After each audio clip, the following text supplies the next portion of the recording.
नमस्कार सर्वांना. श्री स्वामी समर्थ. आजच्या धावपळीच्या जीवनात माणसाच्या मनावर अनेक गोष्टींचा परिणाम होतो.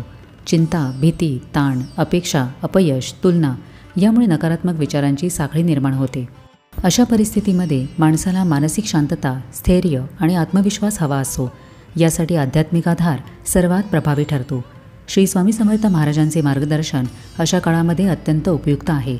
स्वामींच्या कृपेने आणि शिकवणुकीने माणूस नकारात्मक विचारांच्या अंधारातून बाहेर येऊ शकतो. तर आजच्या व्हिडिओमध्ये आपण हेच पाहणार आहोत की नकारात्मक विचारांवर स्वामींचे मार्गदर्शन कसे उपयुक्त ठरते.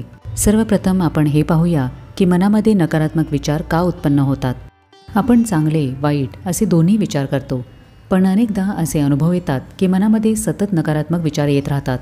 मी अपयशी आहे, माझे भले होत नाही, माझे नशीबच वाईट आहे, माझ्याच वाट्याला सगळे वाईट का, हे आणि असे अनेक विचार आपोआप डोक्यामध्ये येऊ लागतात. हे विचार येतात तरी कसे? आपल्यावर झालेली वाईट वागणूक, अपयश, कोणीतरी फसवलेले, आर्थिक नुकसान हे अनुभव मनामध्ये खोलवर बसलेले असतात. हे अनुभव सतत आठवले गेले की मन स्वतः नकारात्मक विचार निर्माण करते. भविष्याची चिंता, कामाचे टेन्शन, आर्थिक अस्थिरता, आरोग्याच्या समस्या यामुळे माणसाचे मन अस्थिर होते. हे अस्थिर मन लगेच भीतीदायक विचार तयार करते.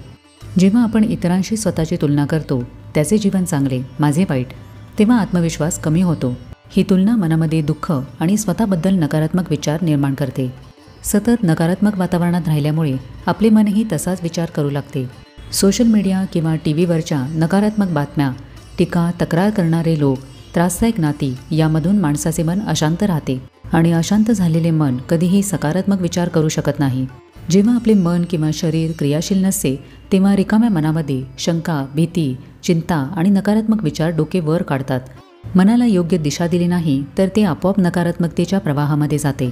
नकारात्मक विचार हे आपल्या मनाच्या अस्थिरतेवर अवलंबून असतात. त्यामुळे मनावर नियंत्रण मिळवले तर नकारात्मकतेवरही विजय मिळवता येतो. आता बघूया की नकारात्मक विचारांपासून दूर राहण्यासाठी स्वामींची शिकवण आपल्याला कशी मदत करते. स्वामींवरचा विश्वास आणि समर्पण हे नकारात्मकतेवरील औषध आहे. जेव्हा मनामध्ये सतत शंका आणि भीती असते तेव्हा स्वामी आहेत हा विचारच मनाला स्थैर्य देऊन जातो. नकारात्मक विचारांचा अर्थच असतो की आपण एकटे आहोत, आपले कोणीच नाही. पण स्वामींचा संदेश स्पष्ट आहे की तुम्ही एकटे नाही, स्वामी आपल्या नेहमी पाठीशी असतात. हा विचारच नकारात्मक विचारांना नष्ट करतो. मनाच्या शुद्धतेसाठी स्वामींचे नामस्मरण आणि उपासना ही खूप महत्त्वाची आहे. स्वामींनी अनेक वेळेला नामस्मरण करा असा भक्तांना उपदेश केलेला आहे, कारण नाम घेताना मन एका जागी स्थिर राहते. नकारात्मक विचारांमुळे आपले मन अस्थिर होते. ध्यान आणि नामस्मरण मनाला स्वच्छ करतात, विचारशक्ती शुद्ध करतात आणि नकारात्मक विचार हळूहळू नष्ट करतात. स्वामींचा उपदेश असा आहे की आळशी माणसाचे तोंडही पाहू नये. आळस, रिकामेपणा आणि निष्क्रियता हेच नकारात्मक विचारांचे मुख्य कारण आहेत. जेव्हा आपण कामात असतो, सेवा उपासना करत असतो तेव्हा आळशीपणामध्ये आपले विचार भरकटत नाहीत. म्हणूनच स्वामींची शिकवण आहे की कृती करा आणि आळस टाळा. नकारात्मक विचार मनात येऊ नये यासाठी चांगली संगत ही तितकीच महत्त्वाची आहे. स्वामींची शिकवण आहे की सज्जनांची संगत ठेवावी, कारण चांगली संगत, सत्संग यामध्ये रमल्यावर मन हळूहळू सकारात्मक होते. यामुळे चांगले विचार, चांगले भाव मनामध्ये रुजतात आणि नकारात्मकता आपोआप दूर जाते. नकारात्मक संगती म्हणजे सतत तक्रार करणारे लोक, नकारात्मक विचार करणारे वातावरण हे मनावर परिणाम करते. जशा संगतीमध्ये आपण राहतो तसेच आपले विचार होतात. जर आपण नेहमी तक्रार करणाऱ्या लोकांमध्ये राहिलो तर आपले विचारही नकारात्मक होतात.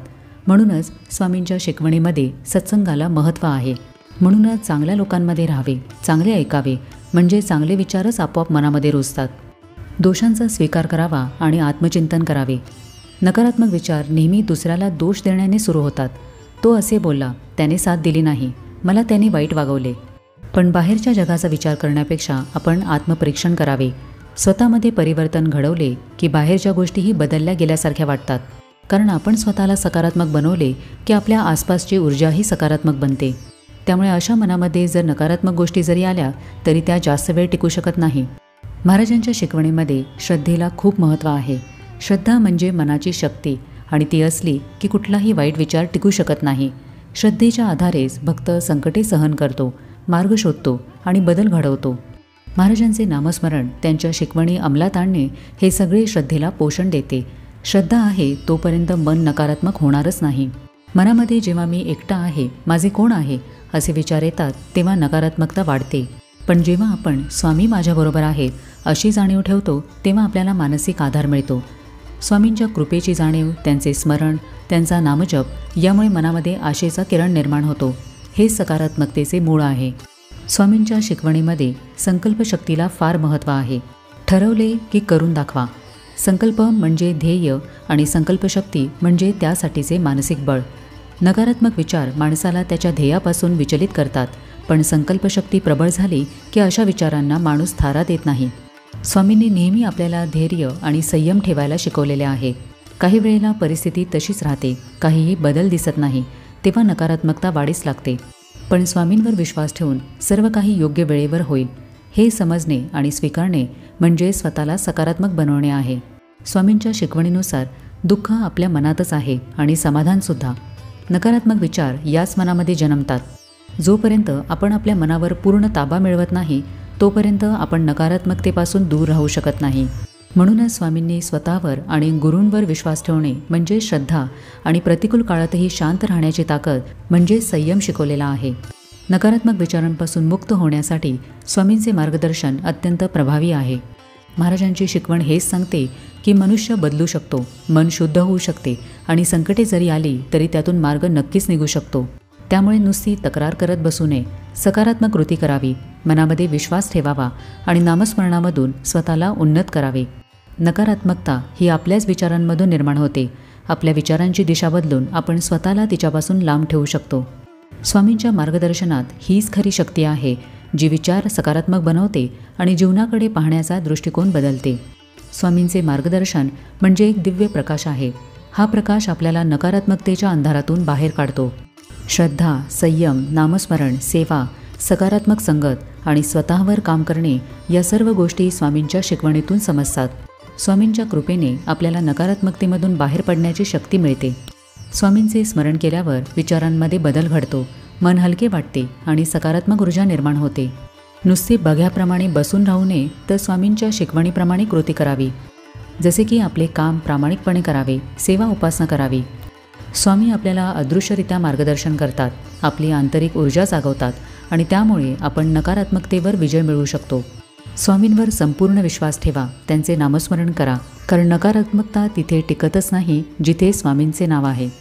तर आजच्या व्हिडिओमध्ये आपण हे पाहिले की नकारात्मकतेमधून बाहेर पडण्यासाठी स्वामींचे मार्गदर्शन, त्यांची शिकवण आपल्याला कशी मदत करते.